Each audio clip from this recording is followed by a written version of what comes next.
My name is Saviksha. My name is Poppy. It's me, your favorite queen, Francesca Dynamite. We are Lavender Club, and you're watching Queer in Alberta.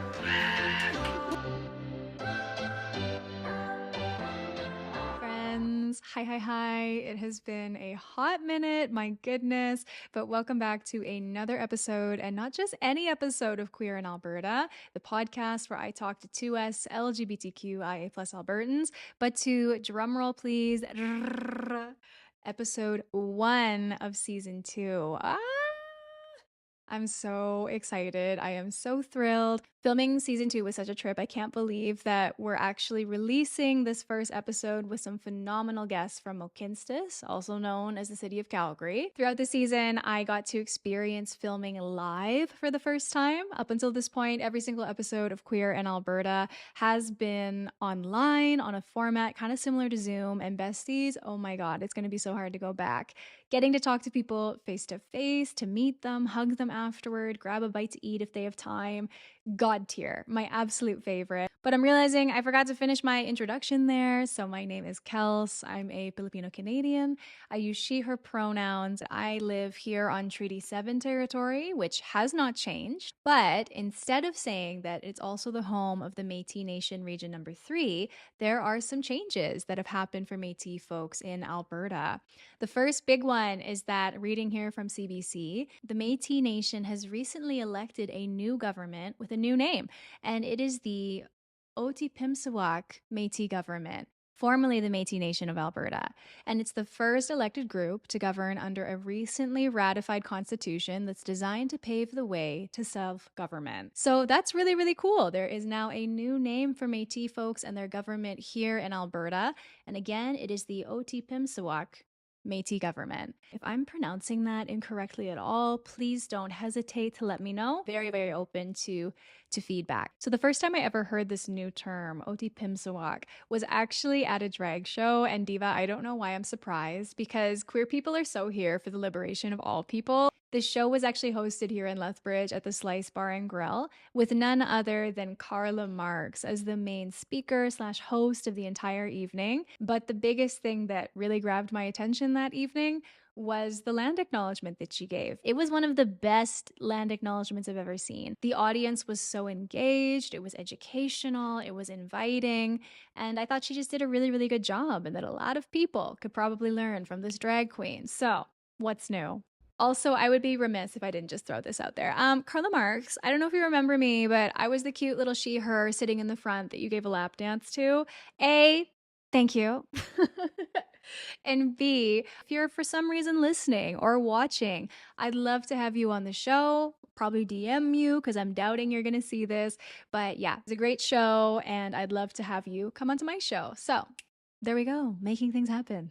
There are a few things I want to run down. I got a list so I stay on track. You are getting full access to the 7 episodes that I filmed for Telus Optic TV months before anyone else in Canada is. Every 2 weeks, I'm going to release one of these episodes. So there will be new Queer in Alberta content to keep you going throughout the summer. This is my love letter to you. Thank you so much for all of the support, whether it's watching or sharing or commenting.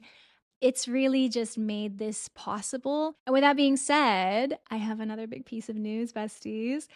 We're getting a season 3. Not only are we getting a season 3, but we're getting a bigger season 3. I successfully was awarded the Telus Storyhive Video Podcasters Grant, which was for $12,000 and industry training, just like before. But that is $2,000 more than what we've received for these past 2 seasons. So I'm excited to see what kind of rainbow magic we can sprinkle in with an extra $2,000. I cannot wait to get started on that. And it's happening soon, Diva. Production starts in June, so pray for me. And the third thing that I want to tell you before getting into it today with our episode is that I'm technically hiring, which is so bizarre. I am looking for someone to do graphic design for me for season 3, which is going to be 8 episodes, besties, on Telus Optic TV. I would love to support another member of the queer community, a BIPOC queer person in particular. Please email me your resume or CV or portfolio at Kelsifer TikTok, TIKTOK at gmail.com. I'd love to see your work and possibly bring you onto the team for season 3 on Telus Optic TV. And I'm also looking for Beyond Optic TV, a new theme song. Queer in Alberta is in desperate need of a new theme song.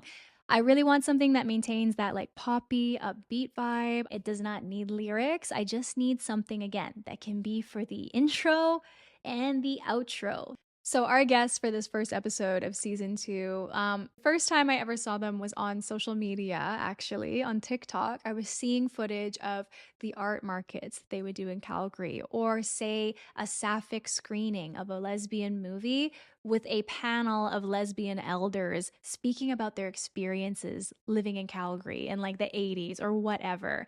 Like, how cool is that?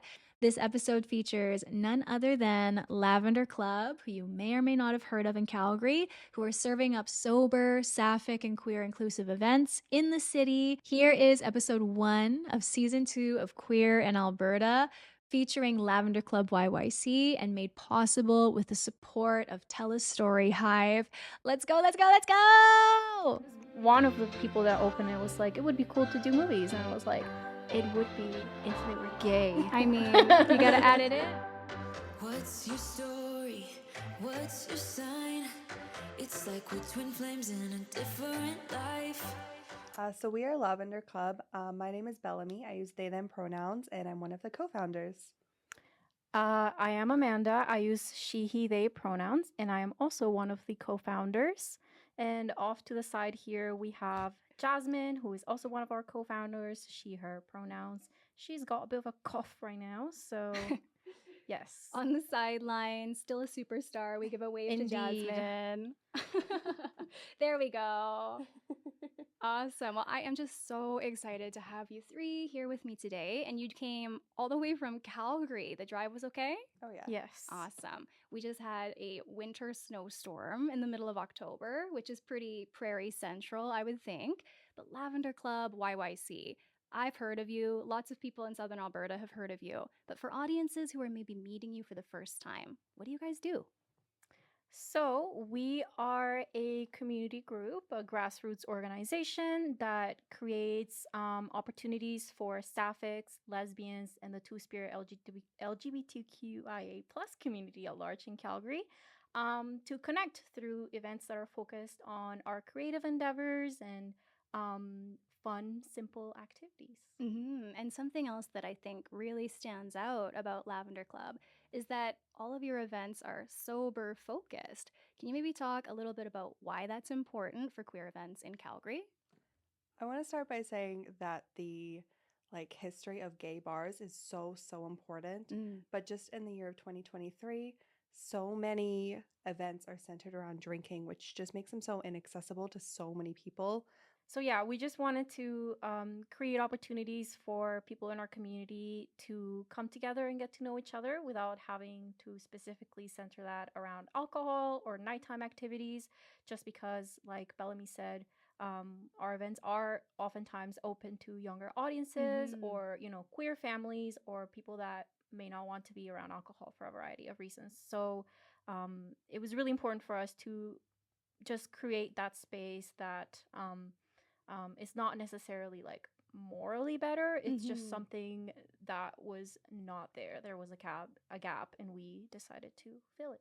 Oh, absolutely. And I think that it's not even just a gap in Calgary or in Alberta. This is something that you see within queer communities, I think, all over the world, especially in North America, where again, there's this idea of like queer spaces only being in the bars or in late night or alcohol spaces. So I think it definitely meets a need. And especially when you speak to like younger queer people, I think that's really important for them too, because if you can't, be of the age to go and meet other queer folks, you might feel really, really alone. Do you find you have a lot of young people coming to your events? Yeah, for sure. And I mean, like I personally had a good experience when I was in high school and such that I was actually part of my GSA, and a lot of my friends were part of the community, and those who were not would just still be great allies and come hang out with us, and it was pretty chill. but I know that's not the experience for everybody, and certainly not nowadays. You know, going forward in time doesn't necessarily mean that we're progressing as a society, unfortunately. So we do get a lot of young creators and their friends and people who come and check our events out, and I'm like, oh, you are but a child, but it's great to see them there. Yeah, because they're like, oh, this is so cool, like this feels great that I have a space to be here. And you know, at our markets we have like parents bring their young children to like see the vendors, and I think it's a lot of their first experiences with like the queer community. So I think that's so good and so important. And when you're talking about GSAs too, like releasing this kind of work, talking about queer stories on the prairies in today's socio-political climate, it's almost like, I don't know, I just had a moment when you said that, because it shows how important it is that we have those resources, and you folks are just building more for the community outside of schools. I think it's fantastic. But I am curious, you three are all from Calgary? I moved to Calgary from Aotearoa, New Zealand when I was 15. Wow. So dropped my accent immediately. I see. So that's different. How was it coming to Calgary from New Zealand? Pretty different, I would imagine. It's actually really interesting because like a lot of people think New Zealand is very open and accepting, which it is for sure. But in high school, I knew one queer kid, and then I moved here, and so many people were in year 10, you know, openly queer, openly just themselves, whether that was queer or not. And I came out immediately after moving here, but I was in the closet when I lived in New Zealand. So wow, so it's been like kind of a really open space for you to kind of explore your identity versus where you were coming from before. yeah, I find it really interesting. Just like it's the opposite of what a lot of people would expect, and I know I'm very privileged for that, but it was definitely a good thing for me. And what about you? I'm actually from Venezuela, and I moved here when I was 14. So yeah, I mean, it's not like I grew up in a pretty small town. Like I'm not from the capital or anything like that, and my parents are from different places in the country too. And it's not like I never knew other gay people. But it was like there were like 2 gay guys in my school, and everybody knew who they were. Right. And that was the end of that. So I mean, I don't know if for similar reasons or maybe differently, but I kind of had a similar experience where, like, for me, I didn't even consider being LGBT something that was for me. Because of other reasons too, like, in the family and stuff. Like, I was just like, oh, that's not me. Like, I am a very normal person, normal, quote unquote. And then I moved here, and like literally within like 3 months, I had gay. I moved in the summer, so I had a lot of time to self-reflect as I was lonely and emo about my situation. And then I was like, wait, I'm being gay? Question mark. Kind of hot. And then I was like, yeah, sure. So I love that. So coming to Canada for both of you was like really helpful, and maybe coming to terms with your identity in respect to your different queer journeys. Yeah, I would definitely say it was. Yeah, that's so wild. like being in a new space was just kind of like, wait a second. You get to reinvent yourself, you know? Yeah. Yes, absolutely. Well, even it's such a smaller migration pathway, but even me moving from small town, northern Alberta, down here, when you're in a new place where no one knows you, you can really confront those questions. But I think one thing that really stands out to me about these stories is there's this idea that Alberta is so conservative and like queer people can't thrive here. But you're telling me that for both of you, coming to Alberta was part of like this integral piece of why you thrived as queer people. Yeah, I mean, queer people have always been here, you know? Yes. Like, we're here, we're living, we're fighting against the hate that is here, and we're surviving. More than surviving, we're thriving. There we go, thriving. And I think you'd say the same, hey? For sure, yeah. Yeah, so again, thinking about Lavender Club and asking about your origins with being in Calgary and all these stories, how did the three of you meet and then decide that this is what you wanted to do? Yeah, so I started a book club. I was trying to remember the date. Sometime summerish 2022, I started a book club. It's called Violet's Book Club. It's Sapphic specifically, just because I was kind of lonely and I wanted more Sapphic friends. So I advertised on like TikTok, like Instagram. I got shared by some like bigger accounts. And Amanda found me through a tattoo studio sharing the post, and came to the very first meeting.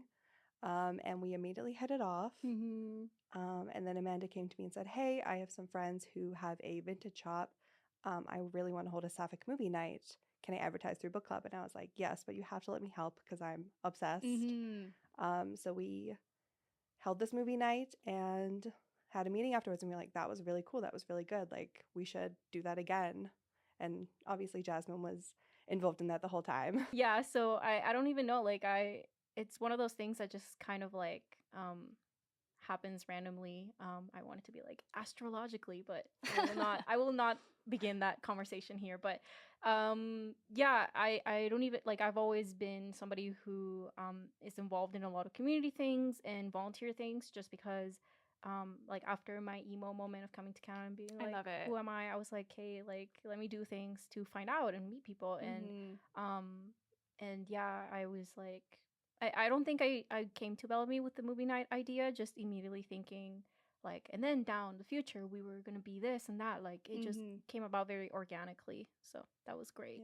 Yeah, and even like in conversation with all of you before, whenever you tell this story of how Lavender Club came to be, I'm always reminded of how what we're doing today started with Queer in Alberta. It was the same thing, like making little TikToks, not even specifically about talking to queer folks, but just about my own experiences and seeing it reach a bigger audience and what resonated, what didn't, and feeling this gap of like, there's something we need to be doing about telling our stories. And so, where you've been creating spaces for Sapphic events, that's what I've been doing. So I just love it. Kudos to you're you. doing a great Give each job. other kudos. Come on, Kudos for man. all of us. Yeah, I think so. And we've got a bunch of your event posters here, actually. And there's a few that you wanted to highlight.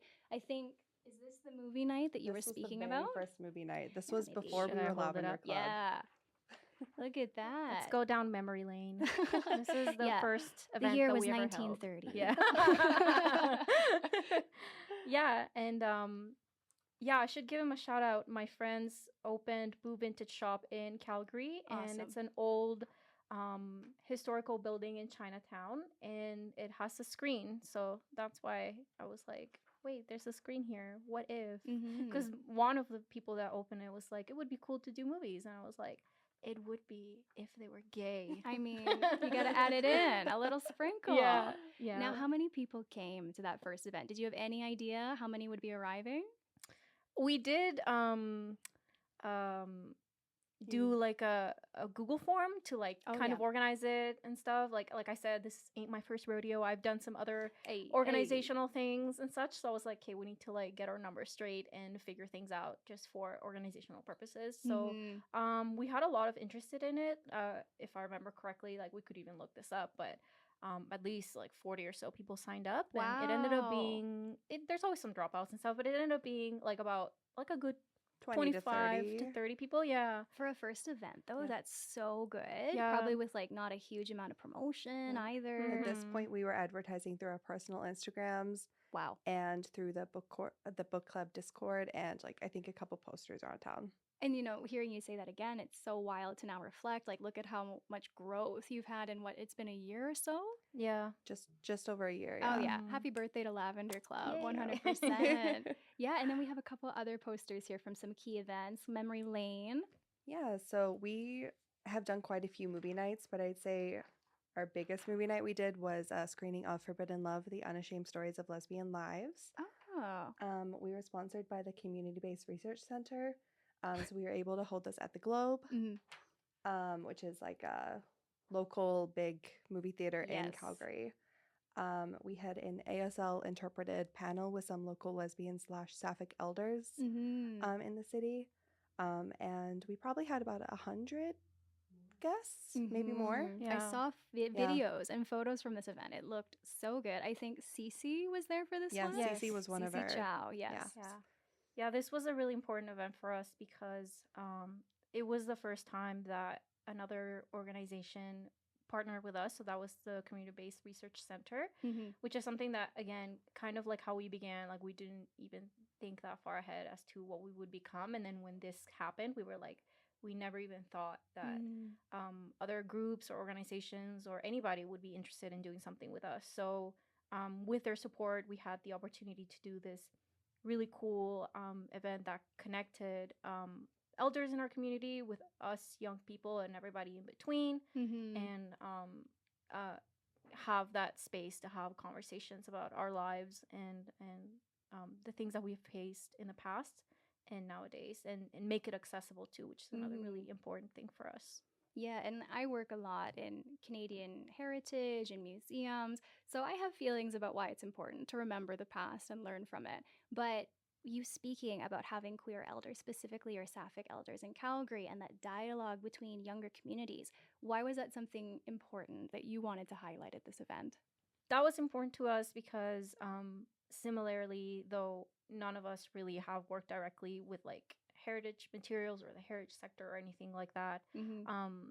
it's important for all three of us to like maintain that connection with our elders, and we in different ways, like I know sometimes more culturally and sometimes more, I guess, within queer culture, we have that Chosen family? respect for our elders, yeah, Mhm. and knowing that they brought us up and paved the way, and um you know, did things that allowed us to be doing all of this today, like Mhm. you know, know your history basically, and specifically as well know your history with regards to which elders did that. Like it was people of color, black Yes. people and indigenous people within the community that really paved the way for us. So that's something that has always been at the forefront of our minds, and we took the opportunity as it came. Like it was something that we were already thinking, and then you know, Mhm. through serendipity, we had the means and got really excited about that. Yeah. Mhm.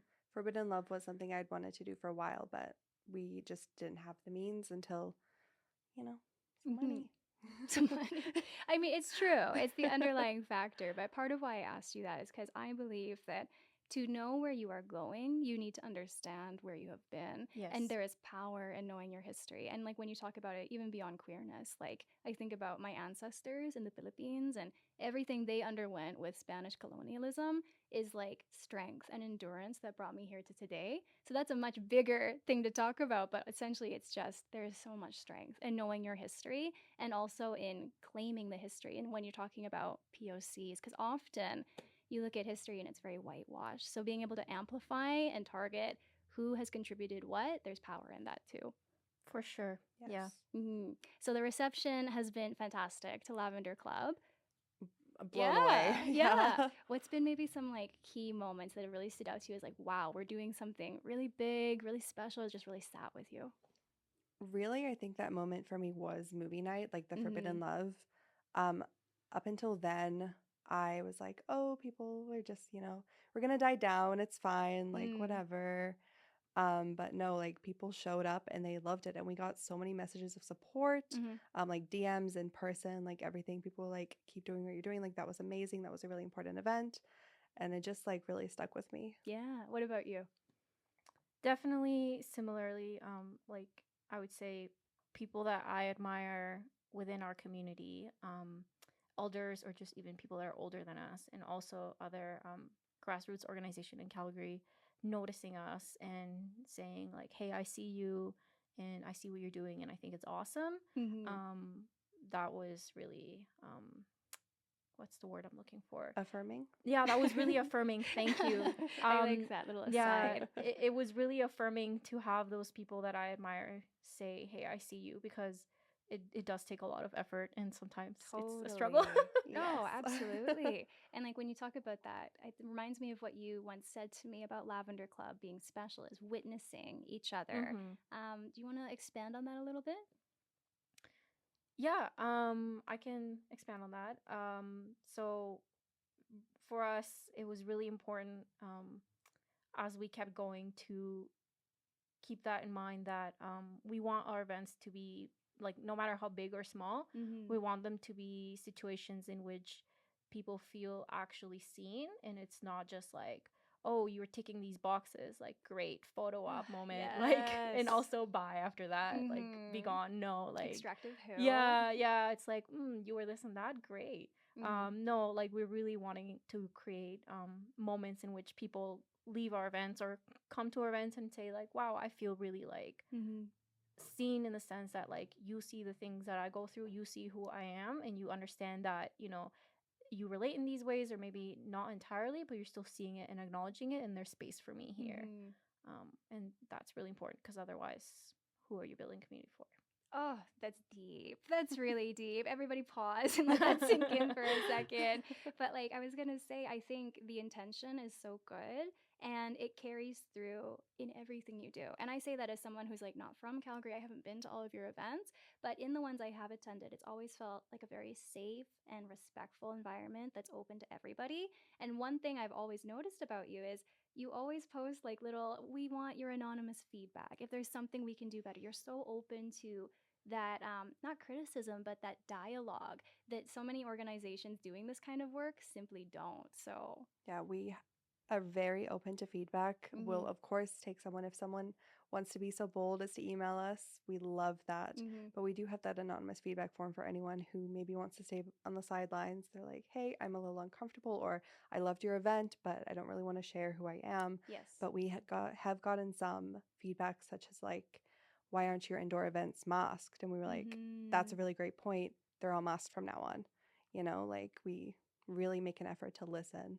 Yeah. So Yeah. And like even from the event planning that I've done, I think you guys really set the bar quite high, to be honest, because you are always, even in the comments, like I see on your videos describing the content, not your videos, but describing the content of your photos on Instagram for different audiences who maybe have different needs. So I guess it seems like you're really like experts at it in a way, even though you've just started. So what advice would you maybe give to folks that are wanting to engage with different communities or put on events in a similar manner?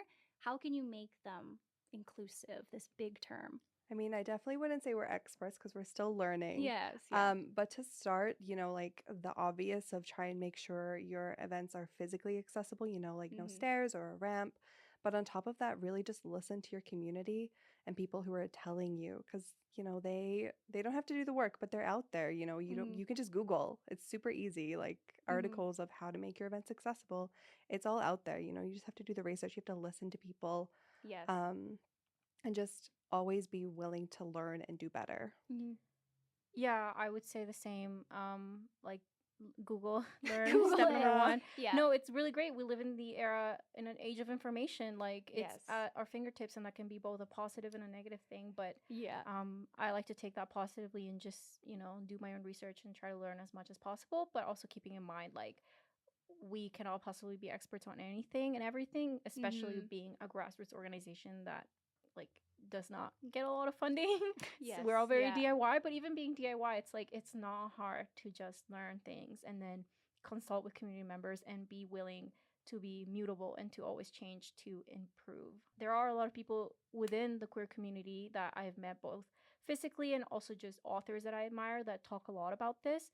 Um, Such as Leah Lagshmi Piebzna. I don't want to pronounce their second last name because I don't remember, Uh-huh.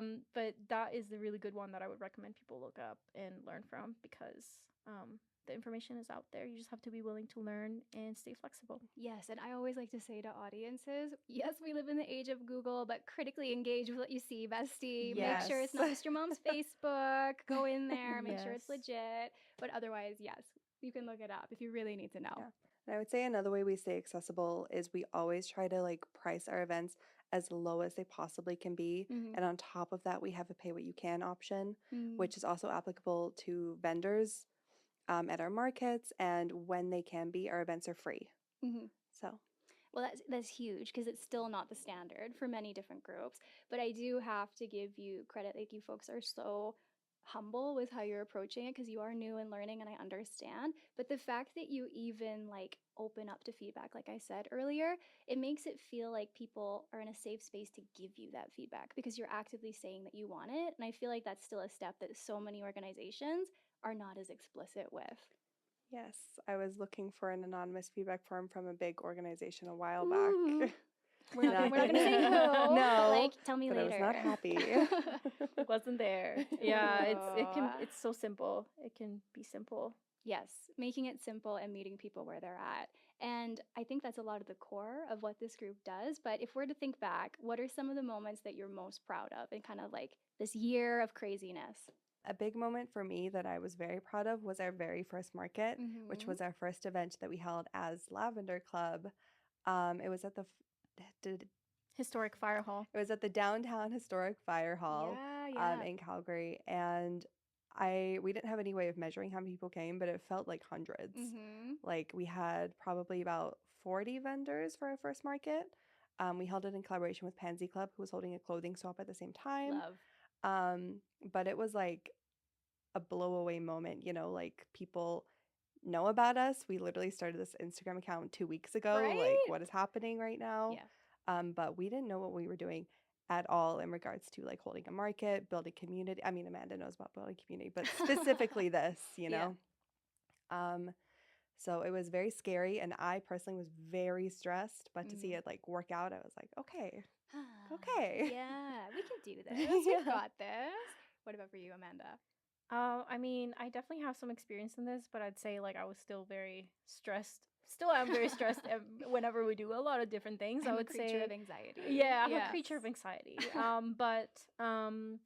Yeah, one of the big things that stands out for me is for sure as well that big like our first official event and how smooth it actually went. As well as I would say the Forbidden Love movie night. And Queer Care Day. Those are 3 different events that really stand out to me. And moments in which I've been like, oh, okay, we're doing okay. Like we're doing good. I think more than okay, bestie. But like even when you're saying Queer Care Day, like the events that you're putting on are so different from what we associate traditionally with queer community, I think, with drag being as popular as it is now, like with RuPaul's Drag Race. Those things are in the mainstream, but we also need care. We also need community. And I'm so happy that you folks are doing that in Calgary. We're trying. You are, yeah. Yeah, we try to be varied. We try to keep it fresh. Just that also Keep comes it fresh. Keep it fresh. Thank you. Keep it fresh, but also don't fix it if it ain't broken. Like Yeah. we do listen to community feedback, and it's always the simple things. Like it's really the simple things that Honestly, what people are looking for us the most, like we got a lot of people asking, being like, can you just do like a sober mixer? Like I just want to like meet Yeah. people, because I don't think I've ever seen one like out there for the queer community, like a I would agree. sober adult mixer. So You guys should do thinking queer about it. prom or whatever. You know, rent the high It's school crossed my mind. gymnasium. You know what? I don't know Hit if me this with is it. happening anymore, and if it's not, don't start it again because we'll do this. Okay. But when I was in my GSA in high school, I went to, I think it was something like that, like a queer prom. Shut It wasn't up. prom, but it was called the Homo Hop. Are you joking? And I met like my first like girl situationship there. They're not a Ooh. girl, but you know what I mean, like a femme, like non-binary person. So like I gotta look that up. We gotta see what's up with that, because if it's not happening anymore, like Lavender Club will Okay. put it on. You heard it here We'll first. do it. High school romance, whatever. I'm just incredibly jealous hearing about it. Yeah. But I think you should. I really think you should. And then you should invite me, and I'll bring my girlfriend, and we'll all go. Yeah, be open to all of Alberta. Yes, everybody's gonna go and congregate at the high school. Was it Homo Hop? The Homo Hop, and Okay. it was at TM. What is that high school in 17th Ave? That was at Western in Calgary. On I'm not 17th from Ave. Calgary, Yeah. so it means It's the nothing big to one. me. But It's thank it's you. big. Yeah, it's a big one. Yeah, they Thank had like the you. dance floor, and it was pretty great. So. Wow. Okay. The Gotta seeds hit have some been GSAs planted. up. I think you should. Okay. That's on the list as your next big event for Lavender Club. Because I was going to ask you the future of Lavender Club. We've talked about how it's grown and changed and become so many things we didn't expect. Perhaps now, do we have a vision of what you want to be talking about a year from now? For me, I feel like at the moment we're most known for our markets, which I Yes. love doing, and like it's great because they're open to like the two-spirit LGBTQIA community at large. But I would love to also focus on more like intimate, Sapphic exclusive, just like events where you can more get to know people. Like we just had a craft night the other night. It was so much fun. So I would love to not just be known for our markets, but also like our smaller, more intimate, like kind of craftier events. I would definitely agree with that. I also want to continue doing more intimate events, more because they're simpler to do. Oh my But God, less also stress. it's really all people want, and as well as continuing doing those events that get conversations started in our community, like the movie night with our elders. So like similarly, not to be an intellectual, but like like more Let's intellectually go. stimulating events that we Yeah. do have in the back burner that we're planning, conversations with community members, things of that nature, because yeah, like why are we waiting for Mm-hmm. other people, for the general media to be doing that when we ourselves can do that as we're doing right now? And I'm just getting a tingle. I feel like I should connect you with Lockheed House in Yes. Calgary because yeah. Okay, we'll pause that. That's not an episode conversation.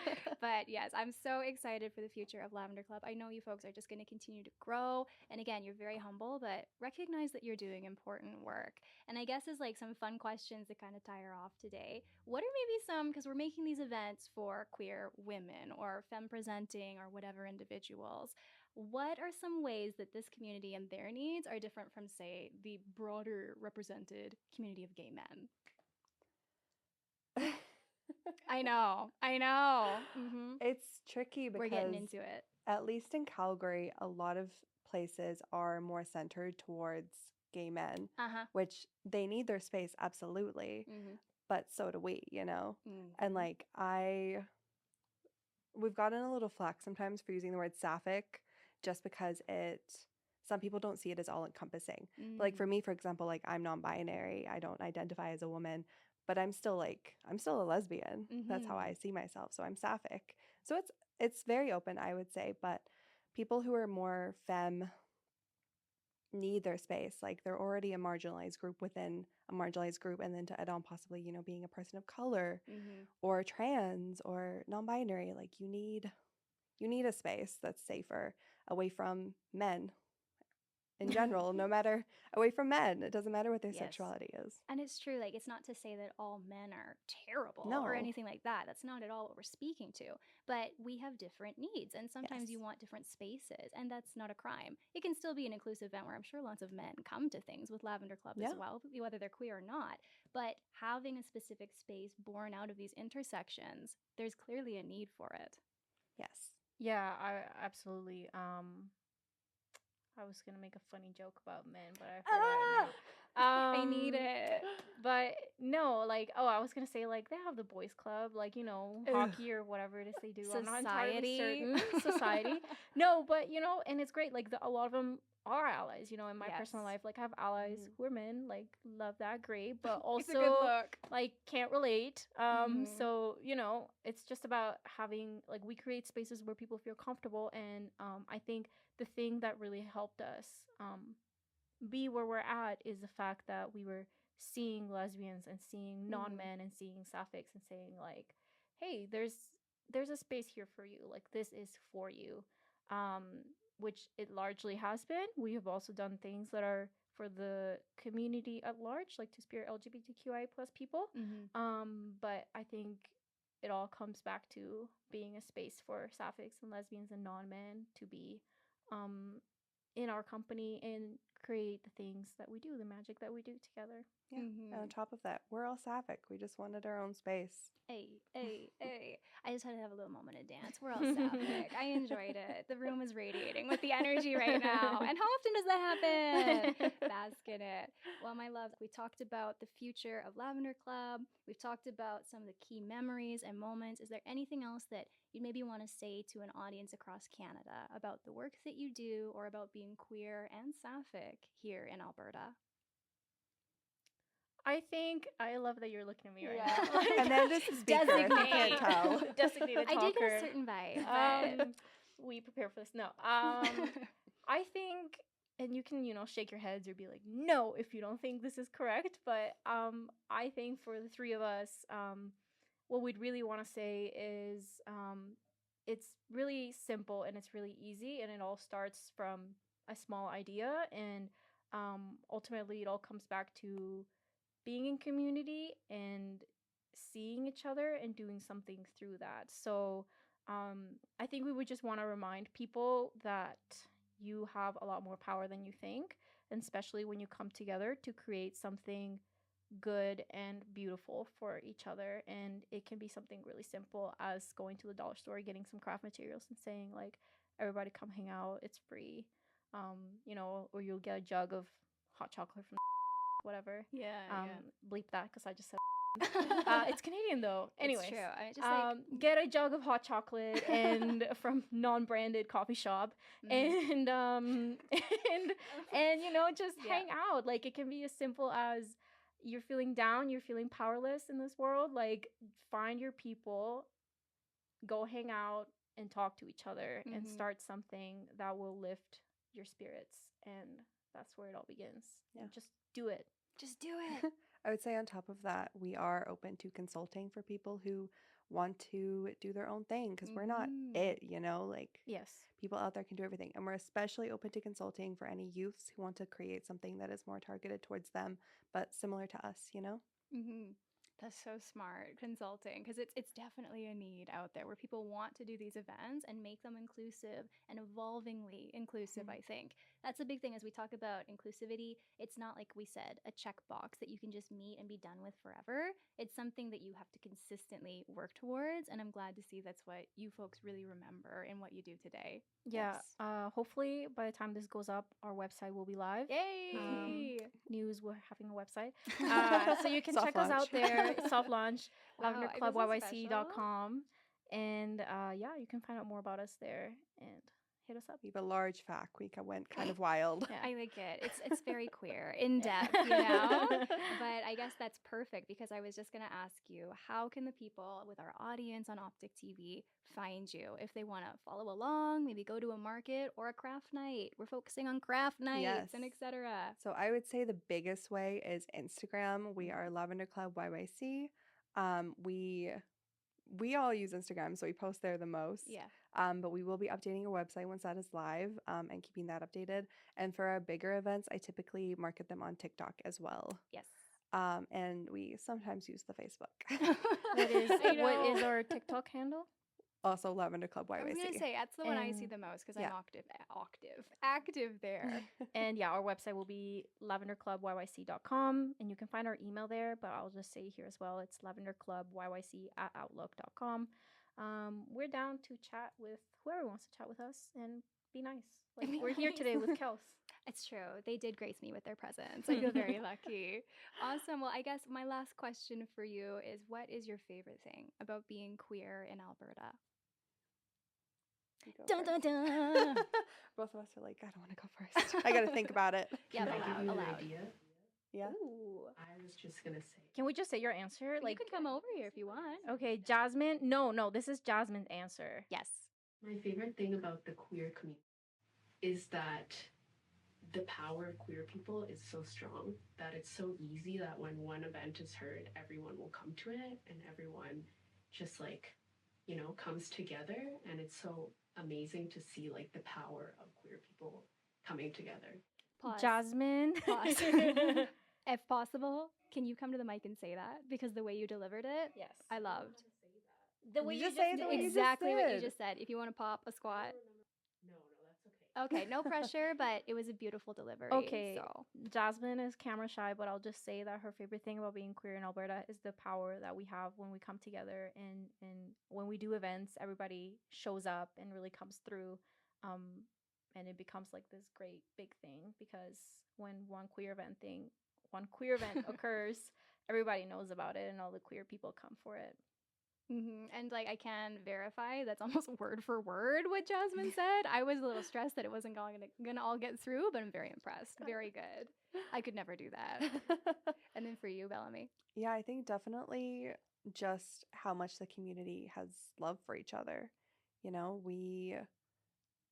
there's so many queer people in Alberta, but also like we're still the minority, and there's so much hate out there that we really just like step up for one another when we can. So it's true. I had in one of the first interviews for season 1, back in the Zoom days of all things, I had Kane, who you probably know actually, he performs in drag as Calgary in Calgary, moved from Toronto to Alberta and talked about how the queer community there in the big city can sometimes be kind of cliquey because there's so many more people. But here, we have to work that much harder to find each other and build that support. So exactly what you're saying. We come together and there's a lot of love. It's not perfect, but there's a lot of love. yes. And then Amanda, what's your favorite thing? Not just Jasmine's. For me, my favorite thing is our variety and our resilience. I think people underestimate, even though we are the minority, I think people underestimate how varied and beautiful we are here in Alberta. Like, they really think that it's in the other provinces or the other big cities where it's at, but here you'll find a little bit of everything. You'll find your person, you'll find your people. Like it really is possible. So that's my favorite thing about it. Like, yeah. I mean, look at us filming here in Lethbridge. Las you know? Vegas. I mean, we ossified it and we made it look really good. You know, it's pretty sweet. Oh my goodness. But thank you so much for joining me today, all three of you. Another wave for Jasmine, our superstore in the corner. You can find Lavender Club YYC at all of those wonderful links that they listed. Go check out some of their events, and we will see you next time on Queer in Alberta. Hey Bakla! Thank you so much for listening and tuning in to another episode of Queer in Alberta. And you may have heard me just say, hey Bakla. If you don't know what that means, basically in Tagalog, that's like, hey gay. It can also mean like a few other less G-rated things, but for the purposes of my goals here, it's just, hey gay. I want to start ending each episode with a kind of question moment that's open to you as the audience, because I want to hear from you. So for today's Hey Bakla question, I'm very inspired by this episode with Lavender Club, where we talked all about queer events that they've thrown in the city, the reception, the fun. So I want to hear from you. What is your favorite queer event that you've ever been to? Is it a concert? Is it an art market? Was it a board game night? Tell me what you loved about it and what made it special by DMing me at kels.valendela on Instagram or TikTok. That's KELS.VALENDELA on Instagram or TikTok once again. If you're not already following Lavender Club social media, you need to get on that. But I will say one of the best ways to stay updated on everything queer in Alberta is to follow me on social media. Wherever you are listening from today, whether it is in one of the small towns or big cities across the province of Alberta, or maybe somewhere else altogether, I hope you are feeling celebrated, seen, and loved for the person that you are.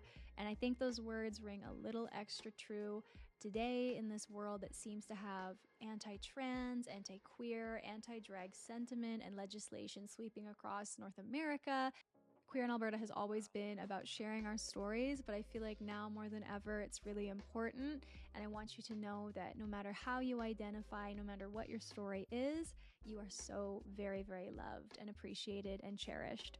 I will see you in 2 weeks' time with another brand new episode from season 2. I hope you're enjoying it. Definitely shoot me a message in my DMs about my Hey Bakla question for you, as well as just say hi. Okay. I'll see you later. Sending all my love. Mwah.